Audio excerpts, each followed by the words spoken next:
Welcome back to our YouTube channel JK वो study point. आज हम करेंगे क्लास 11th पॉलिटिकल साइंस का एक इम्पॉर्टेंट क्वेश्चन जो 6 मार्क्स में आया रहता है। तो हमारा क्वेश्चन क्या है, what are the main federal features of Indian constitution. तो हमें मेन फीचर्स बताने हैं फेडरलिज्म के, इंडियन कॉन्स्टिट्यूशन के। तो सबसे पहले हेडिंग देनी है उसकी, federal features of Indian constitution. फिर उसके बाद में इंट्रो देना है, इंट्रो के बाद में एक और हेडिंग देनी है, main federal feature of Indian constitution.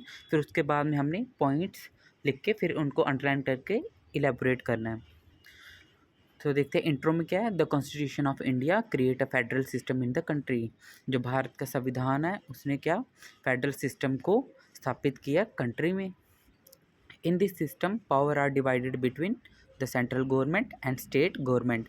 और इस फेडरल सिस्टम में क्या होता है कि जो पावर होती है वो बढ़ जाती है सेंट्रल गवर्नमेंट में और स्टेट की गवर्नमेंट में।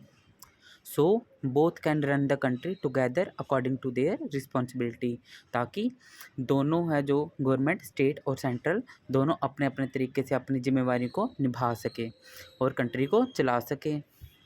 अब उसके बाद में हमने फिर से एक हेडिंग देनी, the main federal feature of Indian constitution are as follows. फिर उसके बाद में भी हमने पॉइंट लिखने हैं, उनको भी अंडरलाइन करके फिर आगे उनको इलेबोरेट करना है। तो पहला हमारा क्या है, पहला वाला डिवीज़न ऑफ पावर, कि पावर का बंटवारा।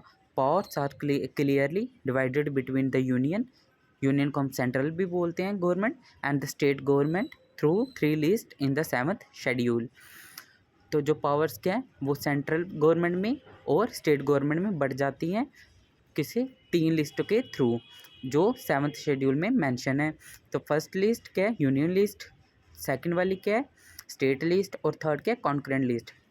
यूनियन के अंदर कौन से सब्जेक्ट आते हैं, ओनली ऑफ सेंट्रल गवर्नमेंट। और स्टेट के अंदर कौन से सब्जेक्ट आते हैं, स्टेट गवर्नमेंट से रिलेटेड। और कॉन्करेंट में दोनों स्टेट और सेंट्रल दोनों के आते हैं सब्जेक्ट। इनका आपको याद रखना है, यूनियन में सिर्फ सेंट्रल के ही आएंगे और स्टेट में सिर्फ स्टेट गवर्नमेंट के आएंगे, पर कॉन्करेंट में स्टेट और सेंट्रल दोनों के आएंगे सब्जेक्ट। और सेकंड क्या है, सुपरमेसी ऑफ द कॉन्स्टिट्यूशन। क्या संविधान सबसे ऊपर है, both union and state government derive power from the constitution of India. Union government और स्टेट गवर्नमेंट अपनी पावर कहाँ से लेती है, भारत के संविधान से लेती है, which is the supreme law of land. और वो क्या सुप्रीम लॉ ऑफ लैंड है, सुप्रीम लॉ ऑफ लैंड माना जाता है। अब इसका आगे वाला क्या है, थर्ड पॉइंट, रिटन कॉन्स्टिट्यूशन, के लिखित में है। लिखित में हमारा संविधान है। India has a written and rigid constitution which clearly define the federal structure and power. India के पास क्या है, लिखित में संविधान है जो क्लियरली मेंशन करता है, क्लियरली डिफाइन करता है इसके फेडरल स्ट्रक्चर को और इसकी पावर्स को। उसके बाद में हमारा नेक्स्ट क्या है, इंडिपेंडेंट जुडिशरी, स्वतंत्र जुडिशरी हमारे पास, न्यायाध्यक्षता। The supreme court ensure enforcement of the constitution and resolve dispute between the union and the state. जो सुप्रीम कोर्ट क्या एंश्योर करता है कॉन्स्टिट्यूशन के इन्फोर्समेंट को, और हमारे जो डिस्प्यूट रहता है, जो भी दंगा रहता है, रिजॉल्व करता है उसको यूनियन और स्टेट्स के बीच में। आगे क्या, bicameral legislature. Unicameral में सिर्फ एक ही रहता है और बाई कैमरल में 2 हाउसेस रहते हैं। बाई कैमरल लेजिस्लेचर में क्या है, द राज्यसभा और the upper house of the parliament. Rajya Sabha को हम क्या बोलते हैं, upper house of the parliament, और लोकसभा को क्या बोलते हैं, lower house of the parliament और houses of the people. The Rajya Sabha और the upper house of the parliament represent the state. जो राज्यसभा है वो किसको रिप्रेजेंट करती है, upper house of the parliament को। And union while Lok Sabha represent the people of the country।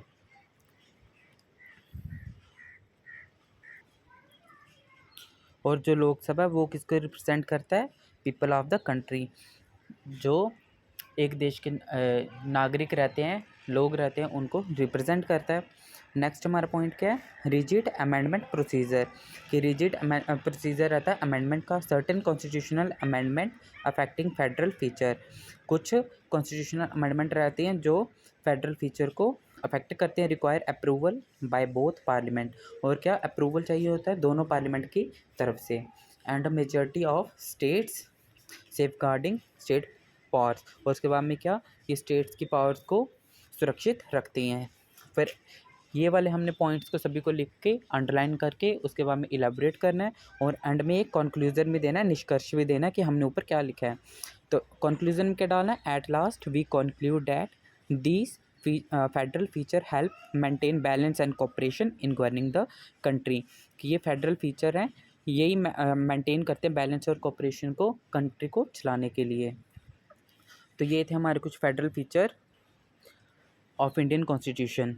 इनको ये वाले क्वेश्चन को भी पेपर में अच्छे से करके जाना, 6 मार्क्स में आया रहता, मोस्ट रिपीटेड क्वेश्चन है। और अगर आपको हमारी वीडियो अच्छी लगी हो तो प्लीज़ लाइक, सब्सक्राइब और शेयर ज़रूर करना।